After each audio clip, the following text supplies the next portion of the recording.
Bonjour, je suis Cécile, éditrice des éditions Cécile Edray. Je vous propose ici la lecture d'un article dont le thème est exploré à travers le langage des oiseaux. Cet article s'inscrit dans le travail initié avec Jean-Christophe Gisbert, auteur source du langage des oiseaux, traducteur de l'hermétisme du langage, qu'il étudie avec passion depuis 2010.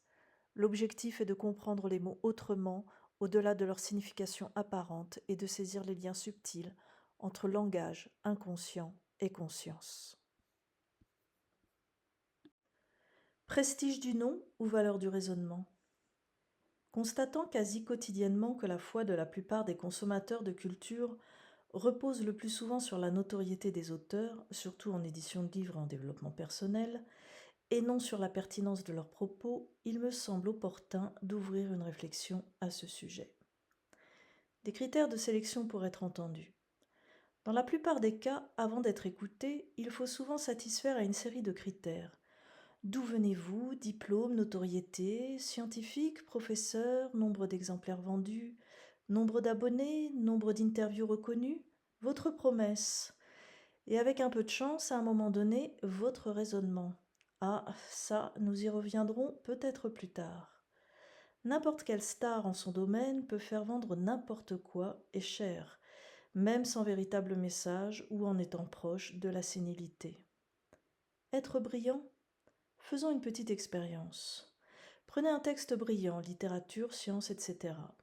Signez-le du nom d'un prix Nobel. Soumettez-le à des lecteurs, ils le trouveront probablement brillant.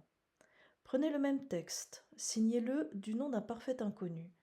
Soumettez-le à d'autres lecteurs, ils ne le trouveront probablement pas brillant. À moins d'être patient, comme Richard Bach, auteur du récit Jonathan Livingstone le Goéland, bien connu maintenant, qui aurait été refusé 140 fois avant d'être publié, un chiffre souvent cité, il y a de quoi se décourager. Croire un nom et penser à travers lui? Mais en fait, mon propos n'est pas là. Mon propos est plutôt attaché à la croyance. S'il est connu, ce qu'il énonce est formidable. Est l'opposé, restons dans l'hermétique, de s'il est inconnu, ce qu'il énonce ne vaut rien ou si peu. Pourtant, dans mon exemple, rien n'a changé dans le texte. Notre cerveau fonctionne ainsi. Il aime les raccourcis. Devant une idée nouvelle, il se demande très souvent, d'abord, qui parle, alors qu'il serait sans doute plus utile de se demander, ce discours tient-il debout? Il n'y a même pas besoin d'attacher le discours à une personne, nous le faisons pour des questions d'ego. Mais pour grandir avec les idées des uns et des autres, point n'est besoin de savoir d'où vient l'idée pour la trouver intéressante. Pour la creuser avec la personne source, oui. Sinon, l'idée peut continuer son chemin dans l'anonymat. Que va changer le curriculum vitae de la personne qui émet l'idée à son idée? Ces diplômes et autres repères de reconnaissance témoignent certes d'un parcours particulier, d'un travail et même d'une véritable expertise, mais pour revenir aux opposés, ils ne sont pas une garantie d'infaillibilité, pas plus du reste que leur absence est une preuve d'incompétence. Si c'était le cas, il me semble qu'il faudrait réécrire une bonne partie de l'histoire des découvertes, des inventions et des erreurs mémorables depuis des siècles. Lire sans savoir qui a écrit. En tant qu'éditrice, je reçois des manuscrits accompagnés de CV flatteurs qui me laissent toujours un goût amer d'égo surclassé. Ce qui m'importe ne sont pas les médailles, mais le cœur, la cohérence et la bonne foi.